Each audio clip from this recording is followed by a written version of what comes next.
Hello and welcome to Diecast Restos. My name is Jason and this is a special commission edition. The partner of one of my subscribers got in touch to arrange a custom commission for his birthday. Both will remain nameless at their request. She asked for a Datsun 240Z be painted in navy blue with red stripes. Also requested were some custom decals that I won't show as it was a personal message. What I will do though is take you through this build and present it on this video prior to decal application. Before I go any further, I will say if you would like a commissioned diecast, then please get in touch.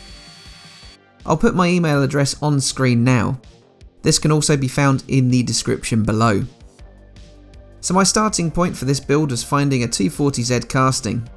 This Hot Wheels casting has been around since 2006. And this particular design was one of the first editions. As always, I've sourced a model that has been play-worn. There's no fun in starting with perfection. I'll be doing a wheel swap to something a bit more suitable and less generic. I was given a lot of freedom and artistic liberty to interpret what direction I could take with the build. But I still need to do all the usual prep bits and pieces before I get too carried away with customizing the car.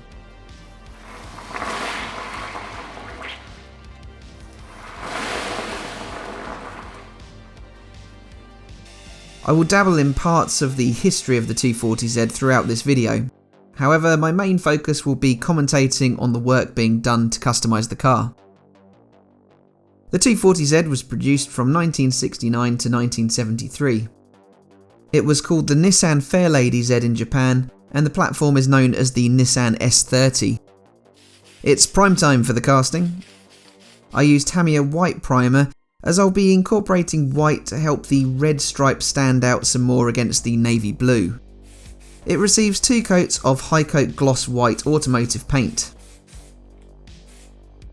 As indicated in the name, the 240Z was powered by a 2.4 litre power plant.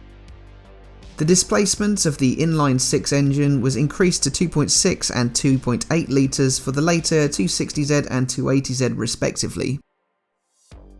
I customised a 260Z during a build-off with Nick's Toy Garage some time back. Do go and check that one out once you've seen how this one pans out. I clear coat my taped outline of the central white stripe the car will have.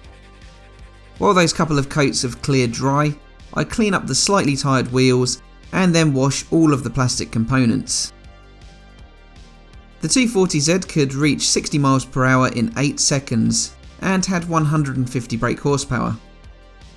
Its styling was very much based on the Jaguar E-Type, particularly from the front towards the cockpit.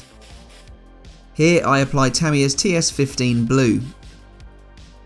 This will give me the main bulk of the desired navy colour. But at this point I wasn't sure if I'd opt for a flat finish or give it a pearl clear coat over the top. I would make that decision later on once my final colour, red, had been applied. So if you're watching this and thinking you might like a commission piece, either for yourself or for somebody else, do drop me a line. Once again, my email address is on screen now. It's also in the description. I'm happy to take suggestions and will work to specification. For instance, I'm not including the decals I later applied in this video, as they were personal to the client. We can discuss prices for your requirements by a friendly email chat, and I'm willing to post to almost anywhere. The US is absolutely no problem, and I always use tracked and signed shipping. Anyway, enough of my sales pitch. Here is the design for my stripes. The current white stripe will eventually turn red, leaving a thin slice of white on either side, separating the red from the blue. Now I simply tape off the rest of the exposed blue paintwork with some more of the Tamiya masking tape. To seal it up, I apply another layer of clear. All of my builds utilise used castings. I never buy a brand new casting to remodel for my own projects. But if you wished for a shiny new windshield, then that could of course be arranged. There's nothing like polishing up a pre-loved window piece though, in my opinion.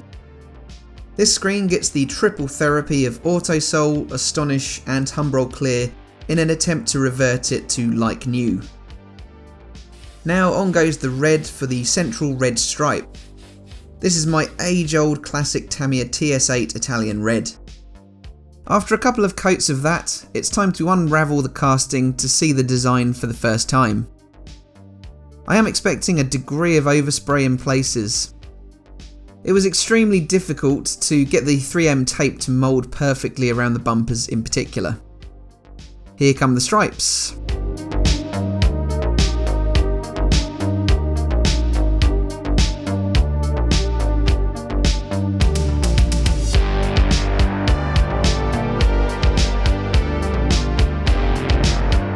And here is the first look at where the design is heading. It isn't perfect yet, as expected, with a couple of areas that need tidying. I address these by touching up with my Uniposca paint pens. I did try using my black Sharpie for the grille detailing, but the nib was just too large, so I instead used my black Uniposca pen. This will have a matte finish rather than the gloss look of the Sharpie once it's dried. I also use it on the rear panel covering the light clusters. The matte finish will look great against the glossy body paint. It applies fairly wet but dries out quickly. Monochrome is what I use as the basis for nearly all of my headlight detailing. This, combined with the Citadel Gloss Null oil I use, really helps create a realistic reflective finish. The thicker pen makes applying chrome for the bumpers easier. I also use it for the base for my rear light clusters.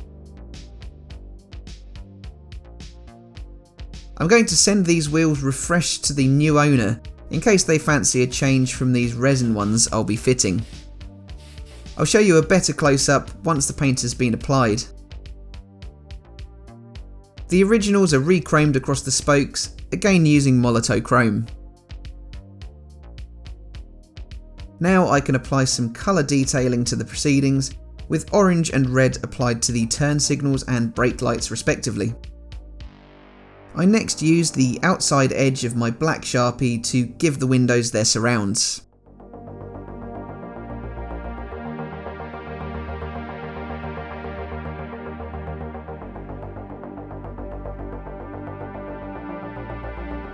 I may have missed my marks, but here's the first glimpse of the new rims painted in semi-gloss black. I'll leave you in peace momentarily while I apply the Citadel gloss for added depth across the casting.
With the extensive gloss application now complete, I add in some minor exterior detailing to the tailpipes and also to the dashboard and interior. Here I apply Tamiya's TS65 Pearl Clear, having decided to liven up the slightly flat looking paintwork. Just look at the level of metallic sparkle now. Next I begin detailing the rims. The most attention I've ever given to any wheels, I might add. The nuts and centre caps, and then the outer edge of the spokes are all highlighted with extra chrome. But I'm not finished there. The edge of the rim is finished with a red lip to complement that central red stripe.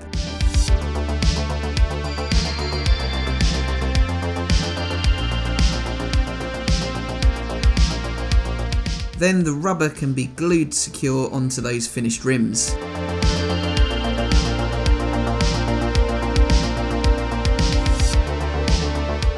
And there we have it. How good do they look?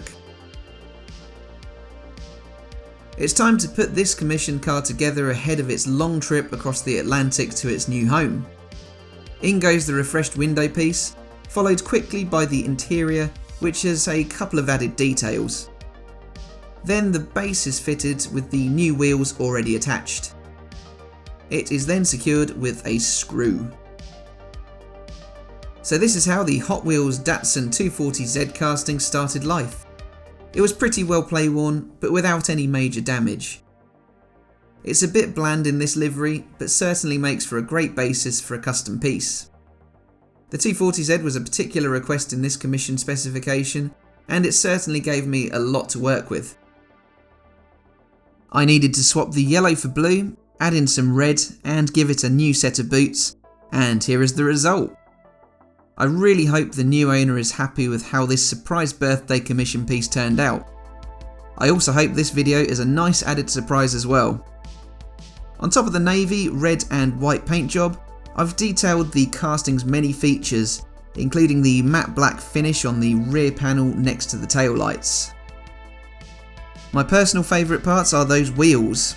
I will leave a link to the source of those in the description below. If you too would like a commissioned diecast like the lucky recipient, please shoot me an email at the address shown on screen again. I'd like to once more wish them a happy birthday. It was a wonderful project to work on. Please leave your thoughts on the 240Z by leaving a comment, leaving a like, and be sure to subscribe. But for now, all that leaves me to say is thank you for watching, and I'll see you again for the next one. Bye for now.